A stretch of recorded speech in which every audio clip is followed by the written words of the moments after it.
He no longer remembered when his feet had last touched anything other than exhaustion. The forest path felt endless, as if autumn itself had decided to lure him deeper into its fading heart. Fallen leaves swirled in slow, mournful spirals beneath their worn-out shoes, moving like they were guiding their journey, not toward a destination he chose, but toward one chosen for him. John walked with his head lowered, holding the small, cold hand of his young son, Liam, a thin, pale boy who somehow still carried a softness in his eyes, despite everything life had taken from them. The world had not been gentle with them. They had walked for days, sleeping under half-dead trees, beside abandoned bus stops, beneath overpasses where the wind sliced through their blankets. They weren't heading somewhere specific, they were simply heading away from everything that had burned them before.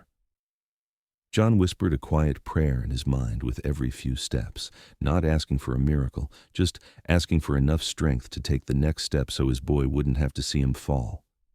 Above them, branches clawed at a white-gray sky, trembling in the cold breeze. Their breath drifted in thin clouds.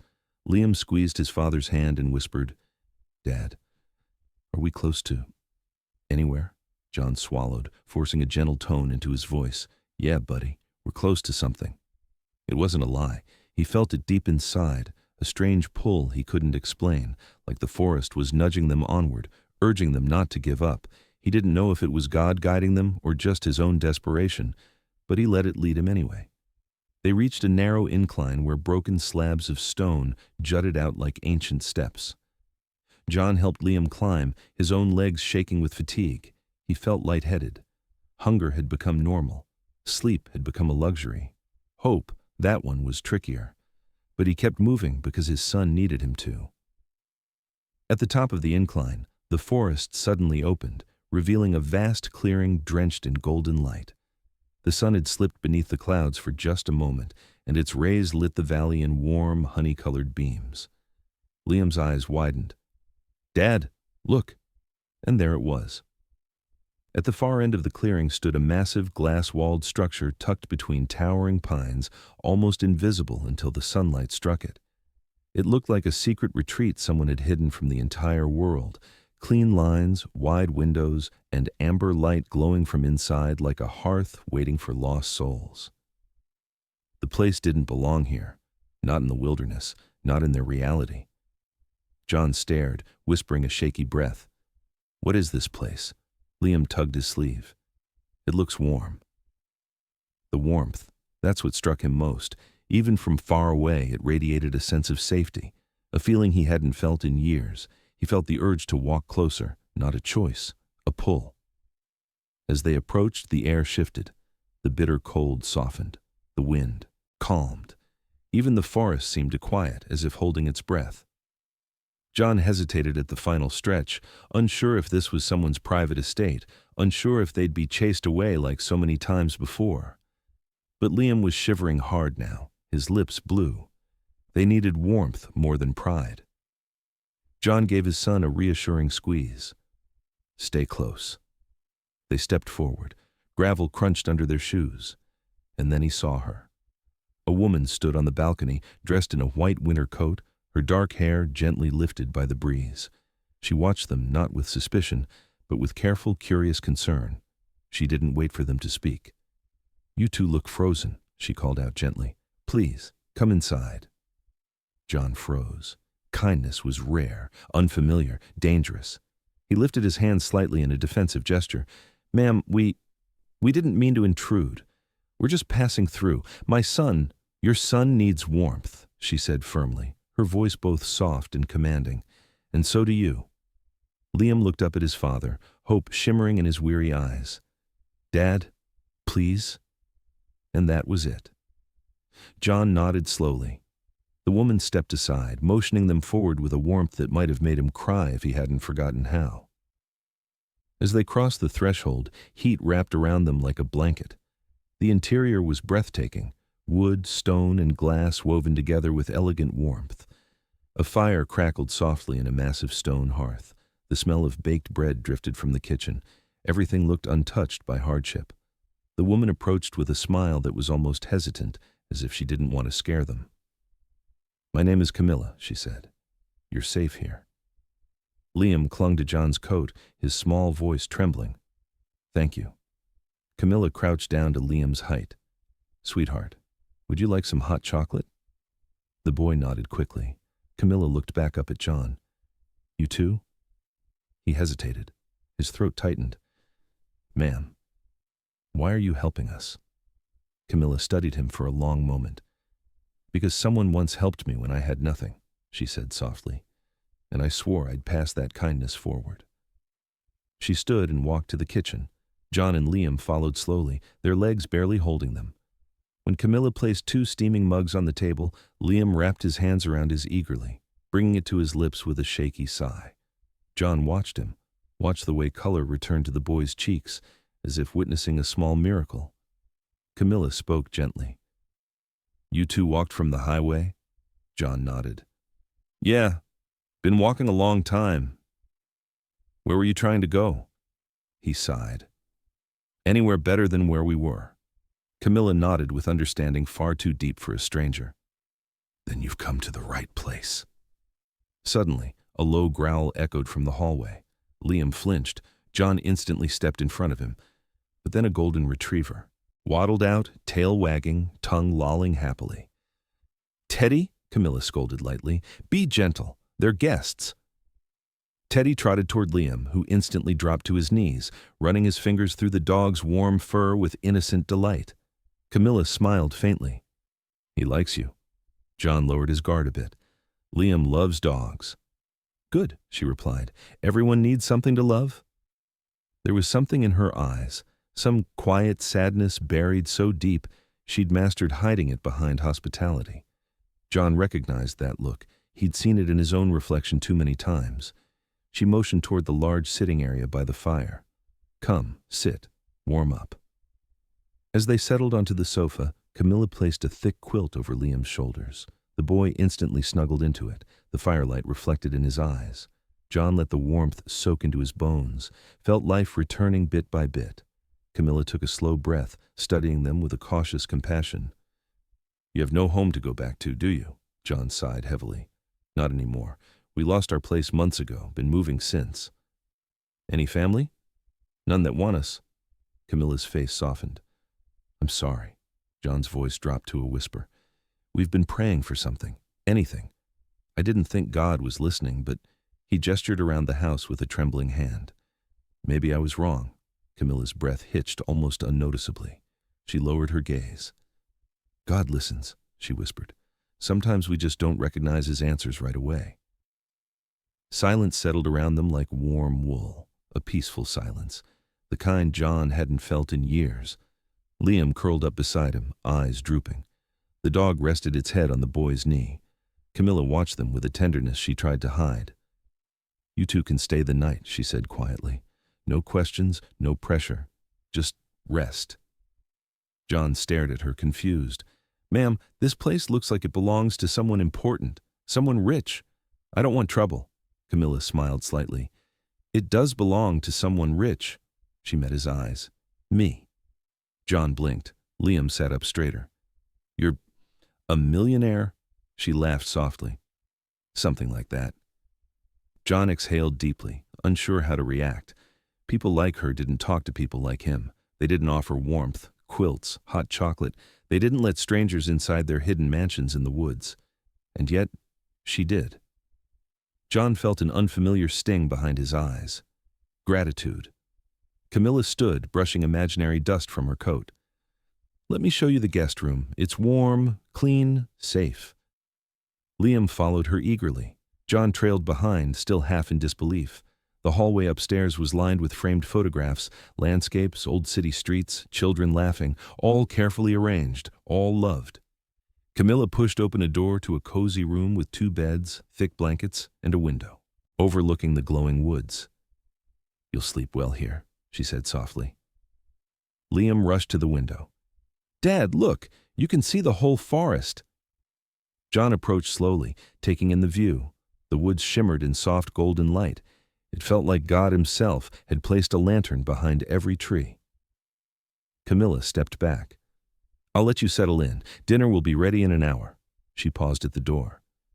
"And John?" You don't have to be afraid here. He met her gaze, seeing sincerity so clear it almost hurt. Thank you, he whispered.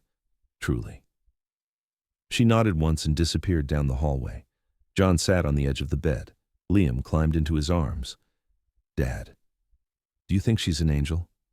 John pressed a kiss to his son's forehead, holding him close. I think God sent her, he whispered. That's close enough. Outside, the wind rustled the golden leaves. Inside, for the first time in a long time, warmth filled the air. John closed his eyes and let himself breathe. Really breathe. He didn't know what tomorrow would bring, but for the first night in months, he believed tomorrow might actually be good. John awoke to a sensation he barely recognized at first. Warmth. Not the kind stolen from a campfire or the kind that vanished when the wind shifted, but steady, gentle warmth wrapping him like a long-forgotten promise. He opened his eyes slowly. The guest room was bathed in soft morning light pouring through the forest-facing window. Dust particles drifted like tiny floating stars. The blankets smelled faintly of lavender. For a moment, he forgot where he was. Then he heard his son giggling. Real, bright giggling, untouched by fear. John pushed himself up. His joints cracked from weeks of strain.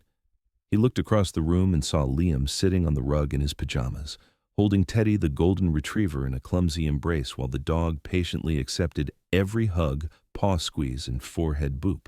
Something inside John's chest stirred, a tightness loosening. Morning, buddy, he said softly. Liam turned, his eyes glowing. Dad, Teddy woke me up by putting his head on my stomach, like this. Liam mimicked the dog dramatically, flopping sideways and nearly falling over. John laughed, actually laughed. It startled him. It felt like a piece of himself he'd lost somewhere along the highways had suddenly returned. Before he could say anything else, there was a gentle knock on the door. Camilla peeked in, carrying a tray of steamed towels and 2 pairs of slippers. Good morning, she said warmly. Breakfast is almost ready. I thought you two might like to freshen up a little first. John stood, embarrassed by the state he was in. Dusty clothes, scruffy beard, tired eyes that told a heavy story.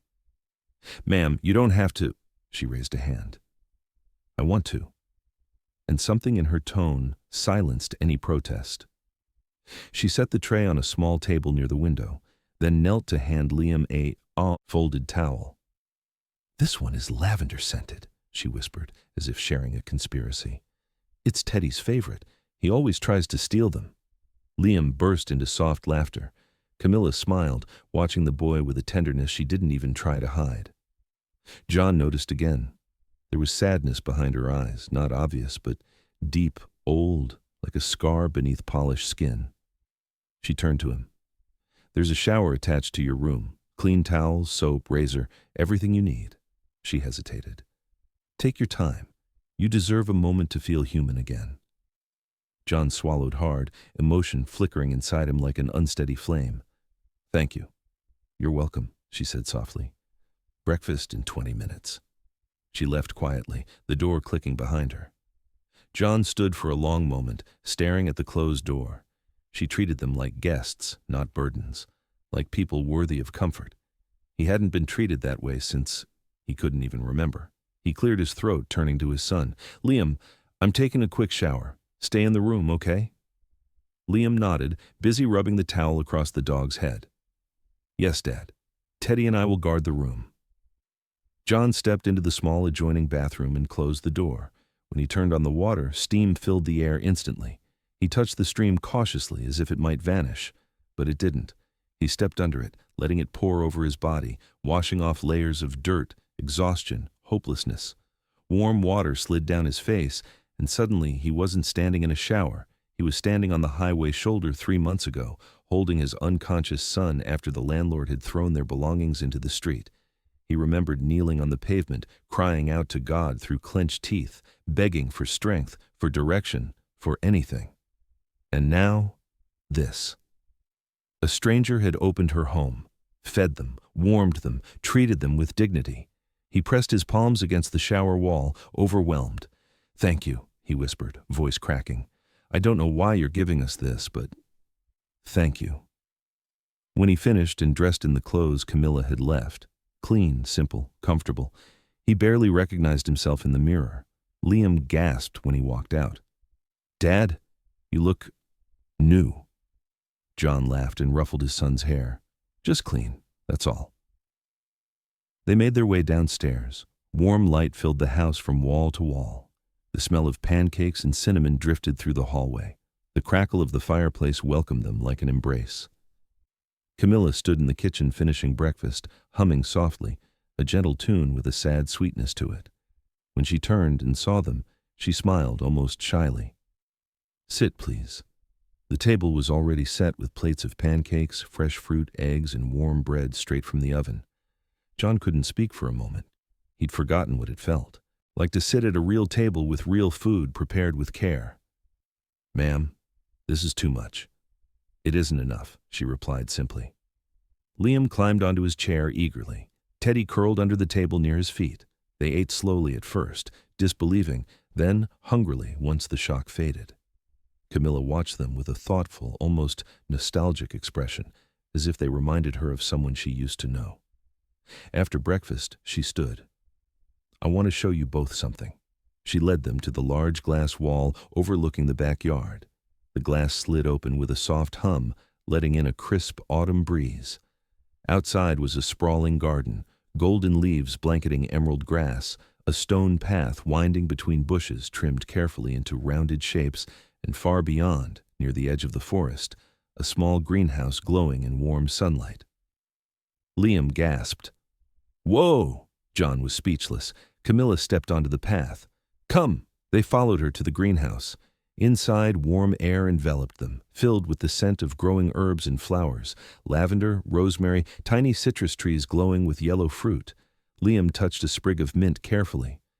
"It smells like candy." Camilla laughed softly, her eyes brightening. "It's my sanctuary. Whenever life became too heavy, I came here." John studied her. "You said someone helped you once." She nodded, her expression clouding slightly.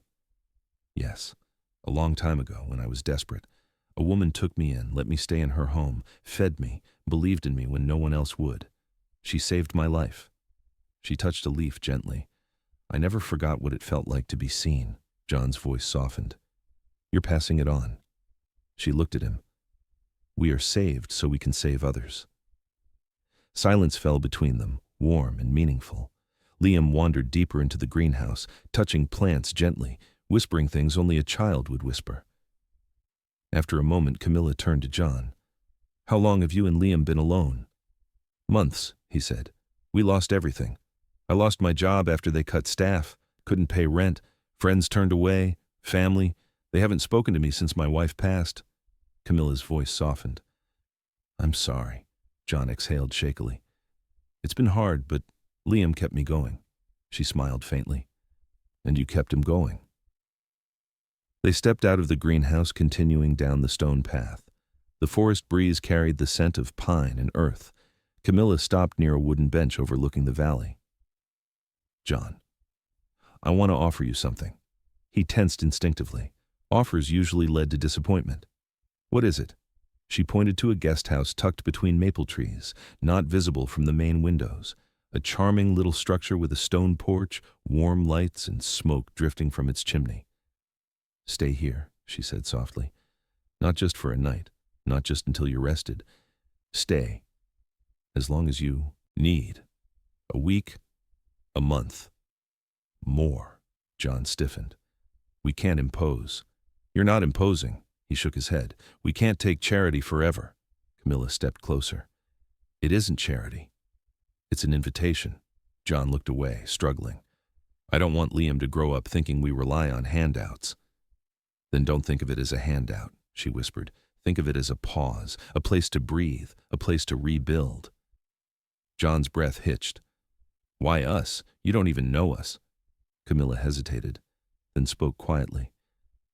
"Because you remind me of someone I lost, someone who also had a child, someone who didn't get the help they needed in time."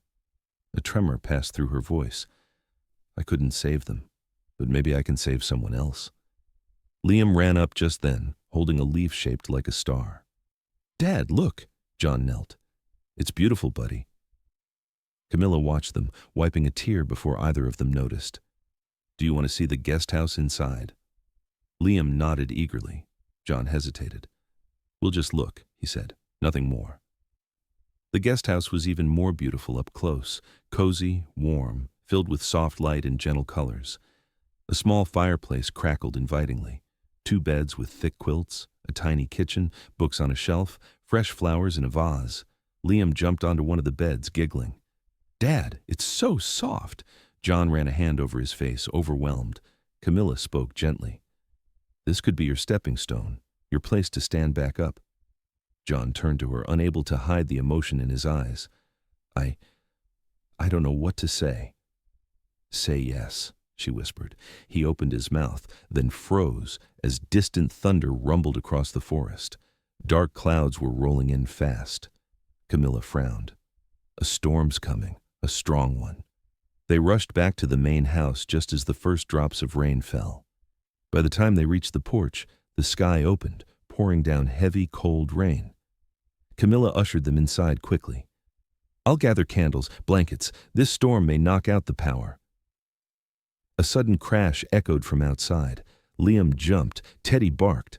Wind howled around the glass walls, shaking the tall trees. John guided his son to the living room. "It's okay, buddy." The storm intensified, rain slashing sideways, thunder cracking close enough to rattle the windows. Camilla returned with candles and matches. "We'll stay in the living room. Safer there." The lights flickered again, then everything went dark. Liam gasped. John pulled him close. Camilla calmly lit candles, filling the room with golden flickering light. "There," she said softly. "Nothing to fear, just nature being dramatic." They gathered near the fireplace, sitting on layered blankets. Thunder crashed again. Liam pressed against his father. John wrapped him protectively, whispering reassurances. Camilla sat across from them, watching quietly. The storm raged outside, but inside, the candlelight glowed warm on their faces, and something unspoken hung in the air. A fragile, growing connection between 3 souls who needed one another more than they realized. John finally spoke. "When this storm ends, I'll give you an answer." Camilla nodded. "Take all the time you need." But deep inside, John already knew his answer. God had led them here for a reason. A storm might have been raging beyond the walls, but inside, something else was happening. Something that felt like the first steps toward healing. The storm finally loosened its grip only after midnight, drifting off across the forest like something tired of its own anger. The house fell into a strange, gentle quiet. The candles burned low, the fireplace smoldered, and John sat awake on the couch with Liam asleep against his chest, feeling the weight of the boy's small body and the heavier weight of the decision waiting on the other side of sunrise.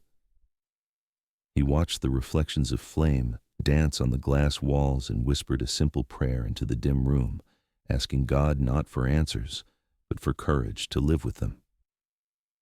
He must have dozed off for a while, because when he opened his eyes again, the room was tinted in soft blue-gray. Dawn was still deciding if it wanted to arrive. Liam stirred and turned over, but didn't wake. Camilla sat in the armchair nearby, wrapped in a blanket, staring out at the fading storm with a faraway look in her eyes. She seemed older in that half-light, tired, fragile, yet somehow steady. John shifted carefully so as not to wake Liam and cleared his throat. "You didn't sleep," he said quietly. She smiled faintly without looking away from the window. "I don't sleep well when it storms," she replied. "Too many ghosts walking around in the thunder." He knew better than to pry, but something in her tone opened a door. "Ghosts from family?" he asked gently. Camilla nodded once. "From arguments I wish I'd handled differently. From words I wish I'd swallowed." She finally turned to him. "From a brother I haven't spoken to in years." John leaned his head back against the couch. "Your brother," he said softly. "You mentioned him." "Barely," she admitted. "It's easier to talk about strangers I've helped than the people I couldn't." She hesitated. "He thinks I'm reckless, that I'll give away everything and end up broken. Maybe sometimes I think he's right." John shook his head. "You're not reckless," he said. "You're brave enough to open your door. There's a difference." Before she could answer, a distant sound cut through the hushed calm, the crunch of tires on gravel, faint at first, then growing steadily louder along the hidden driveway. Camilla's body tensed immediately. Teddy, asleep near the fireplace, lifted his head, ears pricking. Liam murmured and shifted, rubbing his face against his father's shirt. Young straightened, listening. The storm had kept visitors away, but the morning seemed to have brought someone determined. The car engine faded, then a door slammed with a sharp, impatient crack. Camilla's face paled. "He found me," she whispered. John frowned. "Who?" she swallowed. "My brother." There was another knock, not polite, but sharp and claiming. 3 loud raps that echoed through the entrance hall. She hesitated only a second, then stood, smoothing the blanket from her lap like armor. John rose too, carefully laying Liam on the couch and tucking the blanket around him. The boy blinked sleepily, but stayed down. "Do you want us out of sight?" John asked quietly. Camilla shook her head. "No," she said. "You're part of why he's here. Better he sees your faces than imagines monsters." Together they walked down the hallway toward the front door. Through the glass, John saw a tall man on the porch, coat collar turned up against the chill, jaw set hard. His resemblance to Camilla was unmistakable. Same eyes, same bone structure, but where hers were soft, his were guarded and sharp. Camilla opened the door without ceremony. "Good morning, Mark," she said, voice even. "You drove a long way." Mark's eyes swept past her, taking in the hallway, the faint signs of company. Extra shoes by the mat, an extra mug on the nearby table. He stepped inside without waiting to be invited. "You changed the gate again," he said flatly. "Accountant says your spending patterns shifted, utility readings spiked, and you disappeared from town meetings. So yes, I drove." His gaze locked onto John standing behind her. Instantly, suspicion flared. "And I see why." He folded his arms. "You picked up another project, I see. This one come with a tragic backstory and big eyes." John felt heat rise to his face, but held his ground. Camilla's jaw tightened. "This is John," she said, "and his son. They were out in the storm. They needed shelter." Mark scoffed. "Of course they did. Strays always do." The word landed heavy and ugly, more for what it implied than what it said. For a moment John considered leaving before things got worse, but he saw Liam's small face peering from behind the wall, half hidden, worried. Running was no longer an option. He'd spent months moving away from things. This time, he felt God holding him in place. "We didn't ask to stay forever," John said quietly. "She offered us a night out of the cold." Mark's gaze slid over him like a spotlight searching for flaws. "And you accepted, naturally. Why wouldn't you? Free warmth, free food, free access to someone who doesn't know how to say no." He turned back to Camilla. "Do you realize how dangerous this is? You don't know this man. He could be anyone." Camilla's eyes flashed. "I know enough," she replied. "I know he's a father who refused to leave his son on a church step. I know he thanks God for soup before eating it. I know he waited until his boy slept before touching a soft bed for the first time in months." Mark's expression flickered for just a second, but he recovered quickly. "You always had a talent for dramatic details," he said. "Makes people forget you're terrible at protecting yourself." He jabbed a finger in John's direction. "Pack whatever you have. You're leaving. Today." John's first instinct was to agree, to bite his tongue and walk. Pride told him to stay, to fight. Faith told him to speak truth once and let God handle the rest. "I won't stay where I'm not wanted," he said calmly, "but I won't drag my son back into the cold while he's still recovering." His voice stayed low, steady. "We'll go when it's safe for him." Before Mark could retort, a small voice floated into the space between them. "We don't want to hurt her." All three turned. Liam stood in the doorway rubbing his eyes, hair tousled, Camilla's oversized sweater hanging down to his knees. He looked impossibly small against the high ceilings and polished floors. "We just needed somewhere to not be wet," he added, as if this explained everything. Mark stared at him, thrown. "How old are you?" he demanded. 9, Liam answered quietly. "And your father thought it was a good idea to drag you through a storm to a stranger's house?" Mark's tone was sharp, but something like concern edged it now. "We weren't dragging," Liam said, frowning. "We were walking, and we didn't know the house was here. It just was." He looked up at John. "Right, Dad?" John nodded. "We were going nowhere," he said simply. "God put this place in our path." The room went very quiet after that. Mark looked between father, son, and sister with something tangled and difficult in his expression.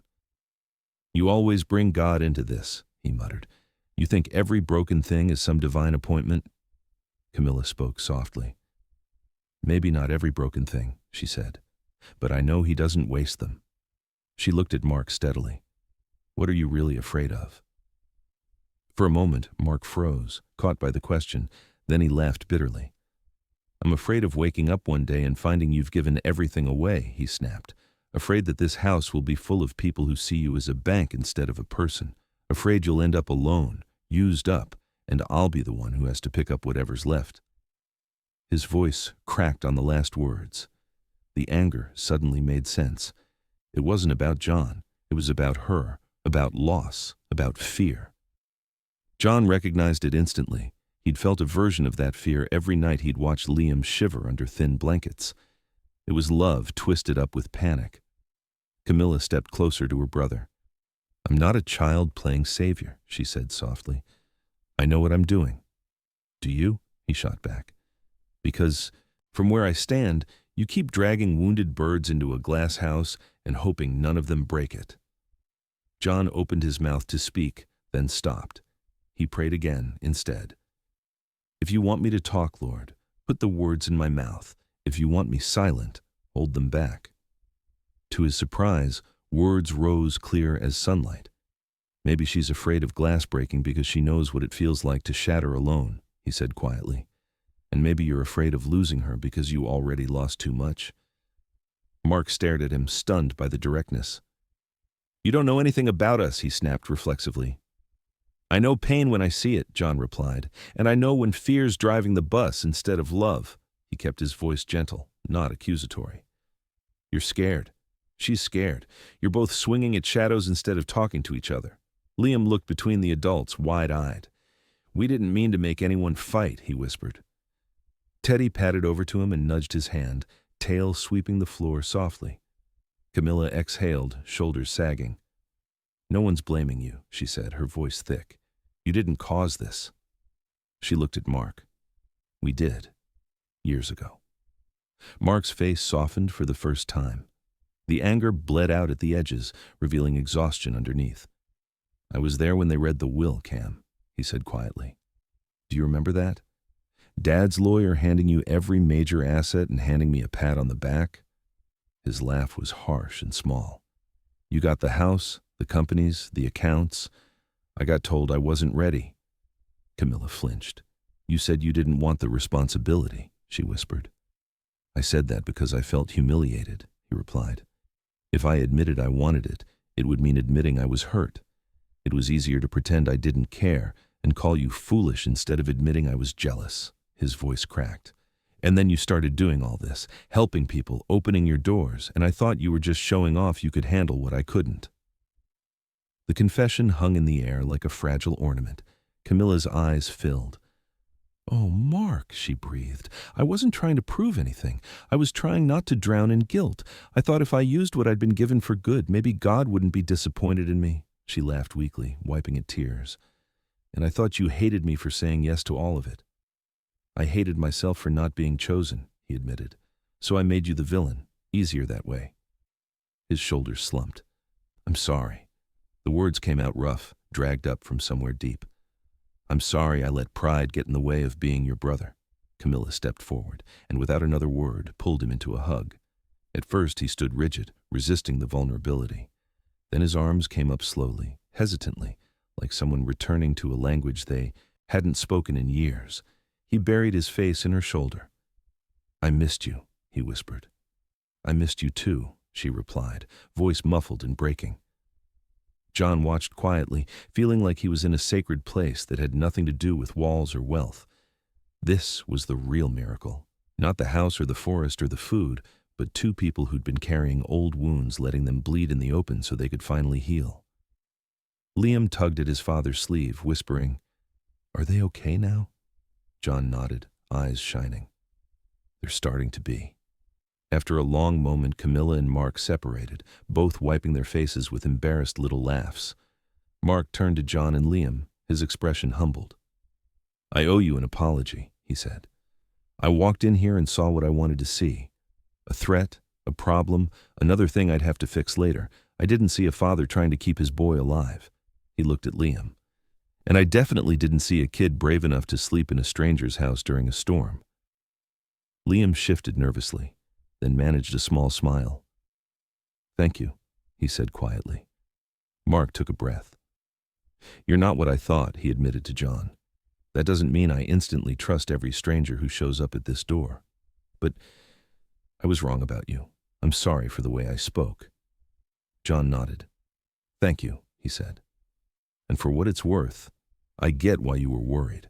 I've seen people take advantage of kindness. I've been tempted to when things were bad. But that's not why we're here." He glanced at Camilla. She opened her door. "I just didn't have the strength to walk past it."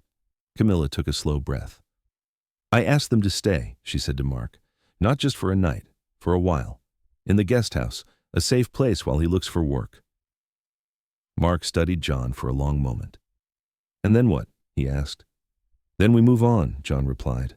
"I don't want my son to think someone else's mansion is our future. A season, not a lifetime." Something like respect flickered in Mark's eyes. "You could stay comfortable," he pointed out. "No one would blame you." "Comfort without purpose is just a prettier cage," John said. "I've lived in enough cages." Camilla looked between them. "I own some apartments closer to town," she said slowly. "Good neighborhood. Nothing fancy but solid. When you're ready, when you've saved a bit, I can get you into one. First few months covered. After that, you pay what you can until you can pay it all." She raised her hands as John started to protest. "Not charity, a launch pad. You'll sign a lease like anyone else." John exhaled, feeling overwhelmed. "Why are you doing all this?" he asked softly. "Because God didn't put all of this in my hands so I could die with a nice view," she replied. "Because someone helped me once. Because I'm tired of living in a big, quiet house while people sleep under bridges." Her gaze softened. "And because your boy reminded me what faith looks like when everything else is gone." They spent the rest of the day in a quiet, unexpected peace. Mark did something no one expected. He stayed. Helped John patch a loose board on the guest house porch. Walked the property with his sister, really seeing it for the first time. Asked questions that weren't accusations. Answered some he'd dodged for years. Liam ran with Teddy through the damp garden, laughter ringing between the trees. The house felt different, lighter, as if the storm had scrubbed some heaviness from the walls. That evening, they all gathered around the dining table, 4 humans and 1 golden retriever who insisted on lying under everyone's feet. The meal wasn't elaborate, but it was shared, and that made it rich. They bowed their heads before eating. John prayed aloud, his voice humble but firm. "God," he said quietly, "you've done more than we asked. You brought us here for warmth, and you gave us family we didn't know we had. You turned strangers into brother and sister again. Thank you for storms that drive us into places we'd never find otherwise. Help us walk out of here wiser, not entitled. Amen." When they lifted their heads, Camilla's eyes were wet. Even Mark looked moved, though he tried to hide it behind a gruff sniff. Later that night, when the dishes were washed and the candles burned low, John stood alone by the glass wall, looking out at the moonlit trees. He could see the faint outline of the guest house through the branches, its single porch light glowing like a small, patient star. He knew they could stay longer if they wanted. Camilla had made that clear. But deep inside, he already felt the road calling. Liam joined him, leaning his forehead against the cool glass. "Do we have to leave soon?" he asked quietly. "Someday," John answered honestly.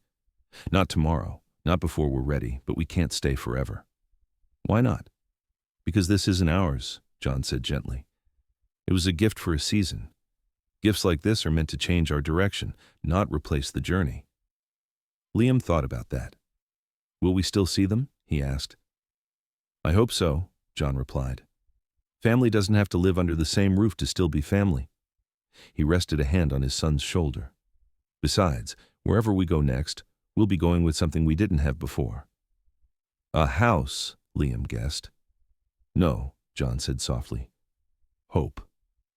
The decision to leave came quietly a few days later, not in a dramatic moment, but in a simple, shared understanding.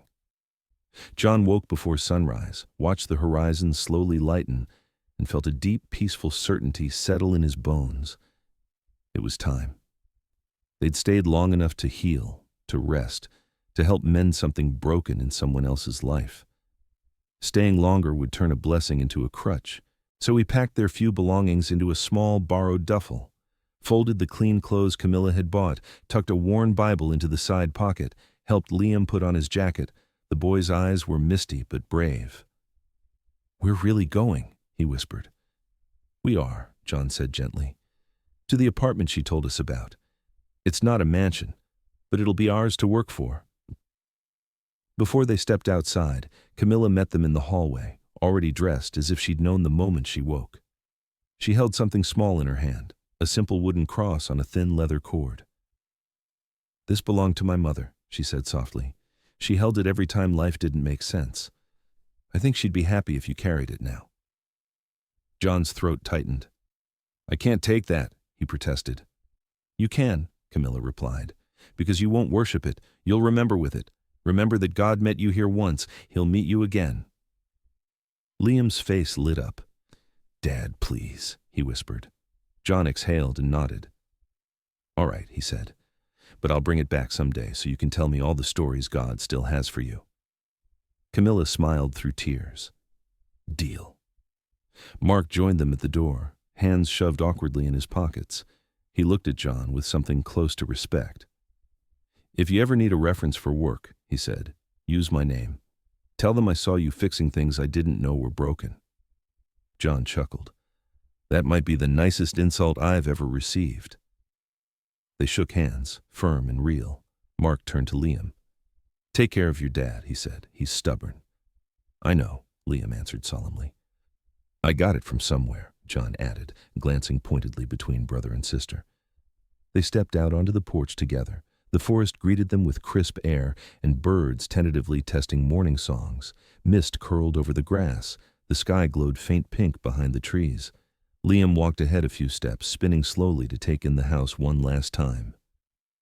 From the big window overlooking the valley, Teddy pressed his paws and nose against the glass, fogging it with warm breath.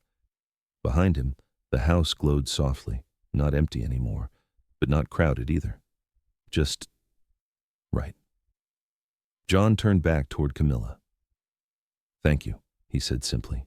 It didn't feel like enough, but it was all he had. "For the roof, the meals, the conversations, the second chance?" She shook her head. "Thank you," she replied, "for proving I wasn't crazy to believe God could still send the right people to my door." They didn't hug.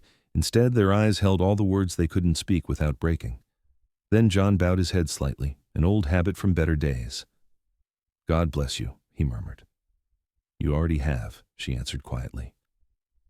As John and Liam followed the trail back toward the hidden road, the mansion slowly disappeared behind the trees, becoming part of the landscape again, part of their story, not their destination. The path under their feet felt less like exile now and more like invitation. They weren't wandering, they were moving forward. Liam slipped his hand into his father's. "Dad?" he asked. "Yeah, buddy? Do you think God will find us in the new place too?" John looked ahead at the thin line of road emerging from the woods, at the pale light brightening the horizon. He felt the small wooden cross resting against his chest, warm beneath his shirt. "He already has," he said softly. "He's walking there with us." And as they stepped out of the trees into the open morning, the world felt not easy, but possible. For a man once homeless and a boy once afraid of the dark, that possibility was everything.